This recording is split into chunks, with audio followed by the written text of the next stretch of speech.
부산시가 오는 2030년까지 60세 이상 고용률을 45%까지 높이고 일자리 13만 개를 만들겠다는 부산형 장노년 일자리 활성화 대책을 추진합니다.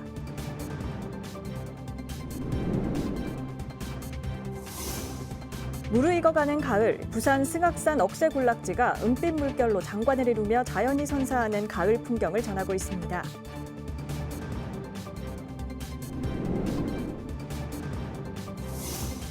지난 주말 송도해수욕장에서는 국민생선 고등어를 직접 맛보고 다양한 체험을 즐기는 부산 고등어 축제가 열려 방문객들에게 즐거움을 선사했습니다.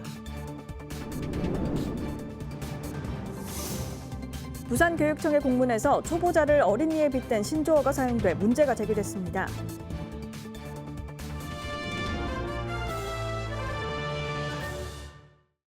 여러분 안녕하십니까? BTV 뉴스입니다. 첫 소식입니다. 부산시가 비상경제대책회의에서 부산형 장노년 일자리 활성화 대책을 추진키로 했습니다. 시는 2030년까지 60세 이상 고용률을 45%까지 높이고 일자리 13만 개를 증가시키겠다는 목표를 제시했습니다. 자세한 내용 김석진 기자가 보도합니다. 부산의 60세 이상 인구 비율은 31.6%로 전국 광역시 중 가장 높습니다.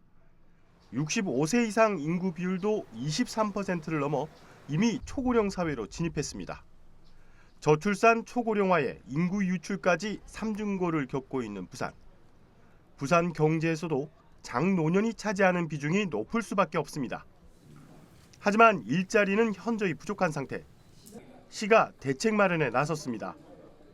장노년을 위한 일자리 생태계 구축과 민간 기업의 고용 촉진, 공공 일자리 창출 등 3대 전략 16개 사업을 제시했습니다. 이 사업들을 통해 현재 38.7%인 부산의 60세 이상 고용률을 2030년까지 45%로 높이고 부산시 시니어 일자리도 현재의 6만 9천 명에서 13만 명까지 늘리겠습니다. 시는 내년 전국 최초로 장노년 일자리 통합 지원 시스템을 가동합니다. 부산형 사회가치 경영과 연계한 일자리도 늘립니다. 우리 동네 ESG 센터 10곳을 추가로 열고 공공기관이나 기업의 5, 60대 신중년 일자리 마련에 나섭니다. 특히 민간 기업이 신중년을 채용하면 지원금을 근로시간에 따라 차등 지급하고 입사자에게도 인센티브를 지원합니다. 또 어린이집이나 유치원, 학교 등에서 특수교육 대상 아동을 돌보는 늘봄 장애아동 매니저 사업을 확대할 방침입니다. 이를 위해 시는 올해 2,800억 원인 장노년 일자리 예산을 오는 2030년엔 5천억 원까지 늘릴 계획입니다. 전문가들은 장노년의 일자리 수를 늘리는 데 그치는 대책이 아니라 삶의 질을 높이는 맞춤형 일자리 창출이 되어야 한다고 입을 모으고 있습니다.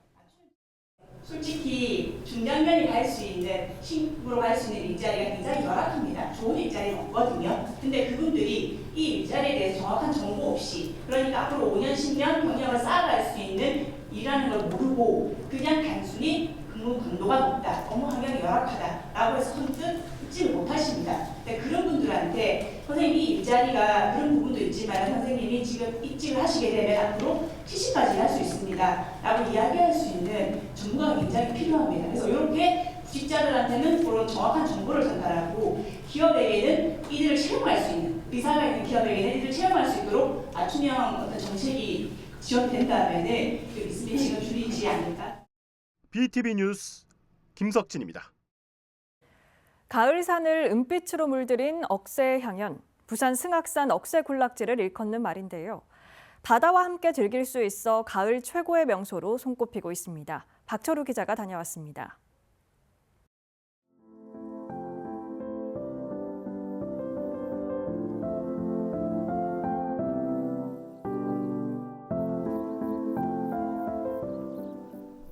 부산 승악산 억새군락지입니다. 산 정상이 은빛으로 물들었습니다. 높은 하늘에 저 멀리 펼쳐진 다대포 앞바다를 바라보면 가슴이 절로 시원해집니다. 되게 이렇게 낙동강 하류가 눈에 보여가지고 가슴이 뻥 뚫리는 느낌이 항상 많이 들고요. 항상 여기 와서 힐링을 하고 가는 그런 느낌이 듭니다. 축구장 36개 크기의 승악산 억새군락지. 외국인에게도 매력적인 장소입니다. I think October is the perfect time for hiking. The weather's perfect, the grass is beautiful. This is probably the best place to be in Busan right now. 바람에 일렁이는 억새를 따라 정상으로 향하는 사람들. 시원한 가을바람을 맞으며 이리저리 출렁이는 은빛 물결에 마음까지 한결 가볍습니다. 너무 하늘이 파랗고 정말 선물 같은 하늘이에요. 이런 분위기를 오늘 친구들하고 같이 걸으면서 느끼니까 너무 기분이 좋아요. 성인 키만한 억새 사이길을 걸어보고 찰나의 순간도 사진으로 담아냅니다. 함께 온 가족, 친구들과 준비해온 음식을 함께 나누며 깊어가는 가을의 정취를 느낍니다. 집에서는 좀 이렇게 턱턱 막히는 게 입맛이 없는데 여기는 괜히 땡겨요. 모든 반찬이. 너무너무 맛있어요. 부산의 억새 명소인 승악산 억새는 이달부터 다음 달 초까지 절정에 이를 것으로 예상됩니다. BTV 뉴스 박철우입니다. 지난 주말 송도 해수욕장에서 부산 고등어 축제가 열렸습니다.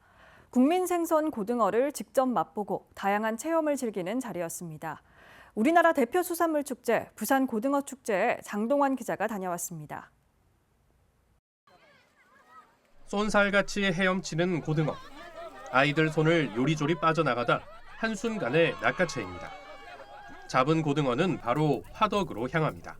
애기들이 좋아하고 이렇게 실제로 잡아볼 수 없잖아요. 그러니까 너무 행복해하고 이걸 먹을 수 있으니까 더 좋고 행사 안 하면 굳이 이런 거 집에서 못 하잖아요. 지난 25일부터 3일간 송도해수욕장에서 부산 고등어 축제가 열렸습니다. 우리나라 고등어 80%가 서구 부산 공동어 시장을 통해 거래됩니다. 그래서 고등어는 서구의 구어이자 부산의 시어기도 합니다. 올해 15회째를 맞는 고등어 축제는 우리나라 대표 수산물 축제로 자리 잡았습니다. 국민 생선인 이 고등어가 이제 15주년을 맞이하다 보니까 이제 우리 서구의 대표적인 축제로 자부심과 긍지를 느끼고 있습니다. 얼른 송도에 한번 오이소. 한쪽에는 먹거리 장터가 펼쳐졌습니다. 백사장을 가득 메우는 고소한 고등어 향. 고등어 구이가 발길을 붙잡습니다. 싱싱한 고등어에 소주, 바닷바람까지 곁들여져 맛은 단연 일품입니다. 우리 뭐 부산 사람이 고기 싱싱한 거 아니고 딱 대박 난다 여기죠. 딱 먹으니까 오늘 싱싱하네. 더 맛있고 또 이것도 한잔 하고 이러면 더 좋죠. 하지만 지난 여름 폭염으로 양식 고등어 수급이 어려워지면서 올해 축제에선 고등어회를 맛볼 수 없어 아쉬움을 더했습니다. 더 좋은 고등어를 더 싸게 살 수 있는 깜짝 경매가 열렸고 특히 올해는 수산물 직거래 장터와 플리마켓이 지난해보다 2배 확대됐습니다. 그 제주도에서 잡아본 건데 바람이 많이 불어서 물량이 많이 없어요. 고등어가 싱싱하고 간이 너무 잘 돼갖고. 이 밖에도 축제에는 배를 타고 고등어 상자를 건져 올리는 대회를 비롯해 종이배 경주대회 등 다양한 즐길거리가 마련됐습니다. 한편 축제에서 선을 보인 부산 고등어빵은 올해 부산 대표 관광기념품 10선에 이름을 올렸습니다. BTV 뉴스 장동원입니다.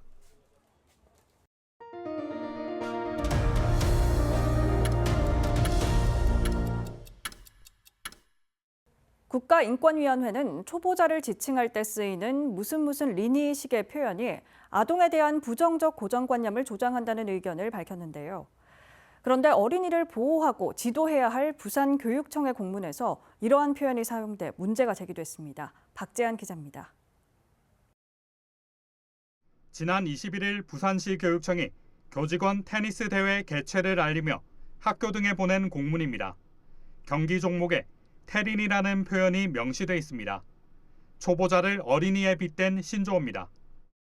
국가인권위원회는 지난 2022년 어린이날을 앞두고 해당 표현이 아동을 비하하고 부정적 고정관념을 조장할 수 있다는 이유로 공문서와 방송, 인터넷 등에서 무분별하게 사용하지 말 것을 권고했습니다.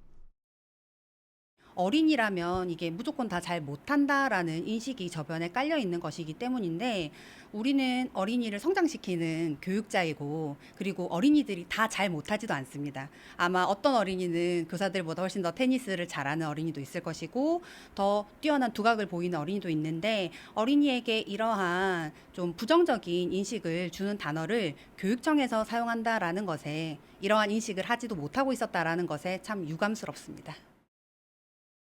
문제가 제기되자 교육청은 이틀 만에 경기 종목을 다시 초보부로 변경했습니다. 언어는 변화할 수 있고 사람들의 입의 오르내림에 따라서 유행을 만들어낼 수는 있겠지만 그것이 교육적이지 않은 것이라면은 공공기관에선 당연히 지양을 해야 되는 것이고 이것이 잘못된 것들 특히 우리는 어린이를 가르치고 있는 교사 입장이기 때문에 스스로도 이런 단어를 사용하는 것은 좋지 않다라는 것에 대해서 꾸준히 알리고 교사노조는 지난 2013년에도 어린이를 성적 대상으로 표현한 합성어 사용 사건이 교육계에 큰 파장을 일으켰다며 교육 현장에서 무분별하게 쓰이는 신조어에 대해 우려를 나타냈습니다. BTV 뉴스 박지한입니다. 부산시 교육청은 정규 교원의 담임교사 기피를 해소하기 위해 2025학년도 초중등 교사 선발 인원을 역대 최대 규모인 1,120명까지 확대하기로 했습니다. 시교육청은 기간제 교사 비율이 높은 사립학교 법인을 대상으로 지속 점검과 법인 임사 담당자 회의 등을 통해 정규 교사를 적극 채용하도록 행정 지도할 계획입니다. 또 자격 직무 연수를 비롯한 다양한 연수와 맞춤형 복지비 점진적 확대 등 기간제 교사들의 역량 강화와 처우 개선에 나설 방침입니다. 남구는 부산에서 처음으로 해일 대피 재난 대응 안전 항국 훈련을 지난 24일 용호 별빛공원에서 가졌습니다. 이번 훈련은 일본 서쪽 해역에서 발생한 지진 해일에 대비한 주민 대피와 화재 발생에 따른 재난 대응 훈련으로 진행됐습니다. 또 대피 중 지하에서 사고로 발생한 전기차 화재 진압 훈련도 가졌습니다. 이번 훈련에는 남구청, 남해지방해양경찰청 등 12개 기관이 참여해 육해공 3면에서 재난 대응 활동을 펼쳤습니다. 지난달부터 최근까지 부산 지역에 2차례의 집중호우가 내렸는데요. 당시 하천 주변 공사 현장에 쌓아놓은 폐기물이 물살에 휩쓸려 하천으로 흘러들었다는 주장이 제기됐습니다. 문제는 건설 자재까지 방치돼 있어 안전 불감증이라는 지적까지 나오고 있습니다. 김한식 기자의 보도입니다. 지난달 21일 집중호우 당시 온천천 상류 상황입니다. 산책로에 쌓아놓은 폐 건축 자재까지 물이 차올랐고 주변에는 포크레인까지 세워져 있습니다. 덩치가 큰 것들은 버틸 수 있지만 비교적 작은 것들은 물살에 흘려내려갈 수밖에 없습니다. 물이 빠져나간 뒤 온천천 상황입니다. 각종 건축 자재들이 산책로 곳곳에 나뒹굽니다. 지난 주말 집중호우가 내릴 당시에도 산책로에는 각종 물건들이 쌓여 있었습니다. 저 쌓여 있는 거는 아마 공사하면서 쌓여 있는 거예요.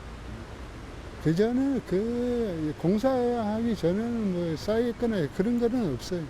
공사하면서 폐기물 나온 거죠. 시민들은 불편하고 불안했었는데 결국 우려가 현실이 됐다며 혀를 찼습니다. 온천천 상류 일대에서 공사가 시작된 건 지난 6월부터 산책로 정비와 체육시설 보수, 데크교 확대를 위한 공사입니다.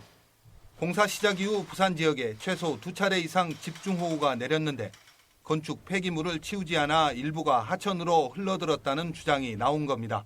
더욱이 비 예보가 있었음에도 공사 자재에 대한 안전 조치를 하지 않은 게 문제라는 지적이 나오고 있습니다. 문제는 휩쓸려간 양이 얼마나 되는지 알 수조차 없다는 겁니다.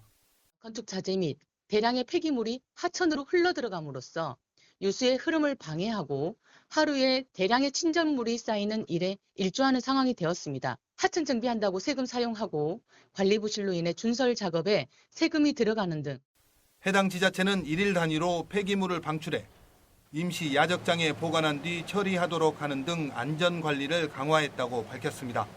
헬로티비 뉴스 김한식입니다. 부산의 한 초등학교 학생들이 물 부족 국가를 위한 자발적 모금 운동을 벌여 눈길을 끌고 있습니다. 학생들은 수업 시간에 접한 남수단의 실상을 듣고 스스로 모금 캠페인을 벌여 전교생의 참여를 이끌어냈습니다. 박재한 기자가 학생들을 만나봤습니다. 물을 길어오기 위해 매일 8시간의 여정을 떠나는 한 소녀. 물 부족 문제를 해결하지 못하고 있는 남수단의 현실을 반영한 소설입니다. 학생들은 깨끗한 물을 공급할 수 있는 방법에 대해 논의를 시작했고 이내 모금 활동으로 이어졌습니다. 책을 읽으면서 그게 뭐 약간 저희랑 일상이 약간 달라가지고 뭐지 해가지고 도와주려고 생각을 했었는데 그러니까 가까운 곳에서 식수를 맞이게 하고 싶어요. 왜냐하면은 그것 때문에 하루에 막 아침에서 정오 넘을 때까지 계속 막 걷고 근데 그거에서 얻는 게 깨끗한 물이 아니라서 더러운 물밖에 없어가지고 최대한이면은 가까운 데에서 깨끗한 물을 얻었으면 좋겠다는 마음으로 시작했었어요. 학생들은 캠페인 제안서를 직접 작성해 학교에 활동 계획을 알리고 학생 자치회의를 통해 전교생 참여도 이끌어냈습니다. 집안 청소나 설거지, 부모님 돕기 등 스스로 정한 선행을 통해 기부금 마련에도 나섰습니다. 집에서 약간 설거지, 청소하기, 숙제 잘하기 그런 걸로 이렇게 받아가지고요. 그 기부단체에 기부를 했어요. 그거는 저희가 할 수 있는 제일 뜻깊기도 하고 그다음에 집안일을 도울 수 있는 일이어서 그런 것 같아요. 심부름도 하고 남수단도 돕고 일석이조라는 생각이 들었어요. 지난 6월 보름여간 전교생이 모은 기부금은 360여만 원. 남수단의 한 비영리 단체에 전달돼 우물 파기와 위생교육 등에 쓰일 예정입니다. 우리가 자발적으로 하자고 해가지고 이제 선생님들도 도와주고 다른 학생들도 도와줘가지고 기부금을 모았어. 다른 나라 사람들을 돕고 이제 그 사람들이 행복해지니까 우리가 뿌듯해지고 더 행복해지고 약간 우리가 도왔다는 생각에 기뻐지는 것 같아요. 학교에서는 토론 중심의 학생들이 스스로 생각하는 힘을 키우는 IB 교육을 채택하고 있습니다. 좋은 질문을 하는 법, 그리고 다양한 생각과 함께 협력할 수 있는 능력들, 그리고 누가 옆에서 계속 공부해라 해서 공부하는 것이 아니라 적극적으로 배움이 즐거운 학생들로 만들어내는 것이 중요하다고 생각을 해서 저희 학교는 학생들의 질문으로 시작하는 탐구 기반 학습을 하고 있고 배움을 넘은 작은 실천이 모여 사회적 문제 해결에 한 발짝 더 다가가고 있습니다. BTV 뉴스 박찬입니다.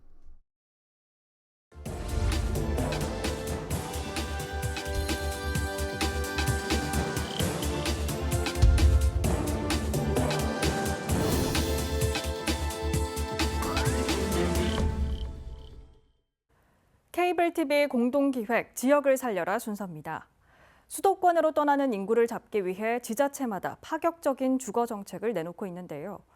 전남에선 저렴한 임대료에 만원주택, 행복주택 등을 제공해 청년들을 유인하고 있습니다. LG헬로비전 장혜원 기자가 소개합니다. 영안군 3호 일대입니다.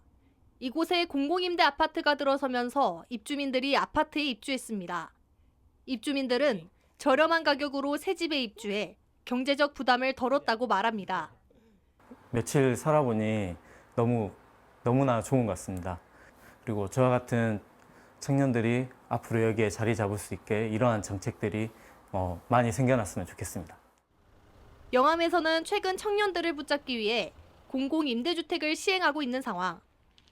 영암군은 지난해 11월 전국 최초로 한국토지주택공사와 공공주택 공급 협약을 체결해 임대아파트 200호 가운데 30호 배정을 완료하고 오는 2026년까지 모든 세대의 입주를 마칠 계획입니다. 해당 임대아파트는 청년과 신혼부부를 대상으로 임대보증금 없이 예치금 100만 원을 내면 최대 6년 동안 거주할 수 있습니다. 또 월 임대료도 없이 별도의 관리비만 내면 입주할 수 있습니다.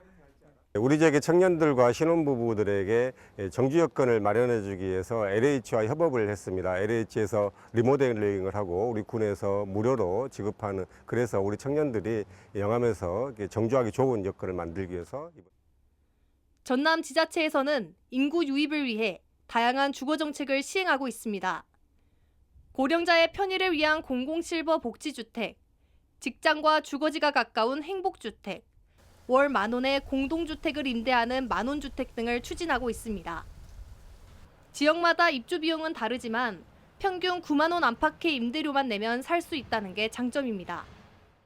전남도와 일선 지자체들은 만원주택을 최대 1,000호까지 공급하고 국토교통부가 추진하는 공공임대주택 공모사업에 참여해 추가 주택 공급을 확보할 방침입니다. 중앙부처에서 추진하는 공공임대주택 공모사업에도 적극 참여해 추가적인 주택 공급을 확보할 예정입니다.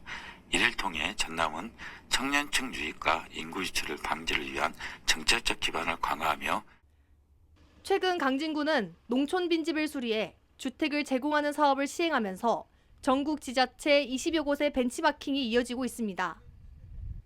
전남에서 다양한 주거 정책이 시행되고 있는 가운데 인구 유입에 효과를 낼 수 있을지 관심이 쏠리고 있습니다. 헬로티비 뉴스 장혜원입니다. 고령화가 빠르게 진행되고 있는 만큼 어르신들을 위한 주거 정책도 중요한데요. 충남에선 집안에서 편하게 다양한 복지 서비스를 누릴 수 있는 고령자 주택이 눈길을 끌고 있습니다. 계속해서 LG 헬로비전 임희정 기자입니다. 충남 예산의 고령자 복지주택입니다. 화장실은 모두 미닫이문으로 돼 있고 집안과 아파트 복도 곳곳에는 손잡이가 설치됐습니다. 거동이 불편한 어르신들이 안전하게 생활할 수 있도록 설계된 겁니다. 편리하지. 생활하기가 좋고 이 손잡이니 뭐니 노인들한테 필요한 게 잘려있어요. 아파트 1층 경로당에서는 문해교실과 노래교실, 윷놀이 등 다양한 프로그램에 참여할 수 있습니다. 어르신들은 늦게나마 글을 배울 수 있어 즐겁기만 합니다. 옛날에는 어렵게 살아서 학교를 못 다녔시오. 이름자도 못 쓰는데 저 선생님이 오셔서 우리 이렇게 가르쳐줘서 고맙고. 월 임대료는 평균 5만 원, 형편이 어려운 65세 이상 무주택자가 입주할 수 있습니다. 지난해부터 입주를 시작했는데 전체 144세대 가운데 142세대가 입주를 마치는 등 큰 인기를 얻고 있습니다. 이웃들과 함께 어울리다 보니 어르신들은 적적했던 일상에 활기를 되찾았습니다. 혼자 살다 훨씬 좋죠. 노인들만 살고 노인들끼리 서로가 이렇게 만나서 자기 심정을 알잖아. 그지? 그래가지고 너무 좋아요. 행복해요. 지난달 기준 우리나라 65세 이상 노인 인구가 1,000만 명을 넘어섰지만 전국에 공급된 고령자 복지주택은 4천여 세대에 불과합니다. 정부는 빠르게 진행되고 있는 고령화 추세에 맞춰 올해 지난해보다 3배 많은 3천 세대의 고령자 복지주택을 공급할 계획입니다. 헬로티비 뉴스 임희정입니다.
이상으로 BTV 뉴스를 마칩니다. 시청자에게 힘이 되는 뉴스로 다시 찾아뵙겠습니다. 고맙습니다. 채널 BTV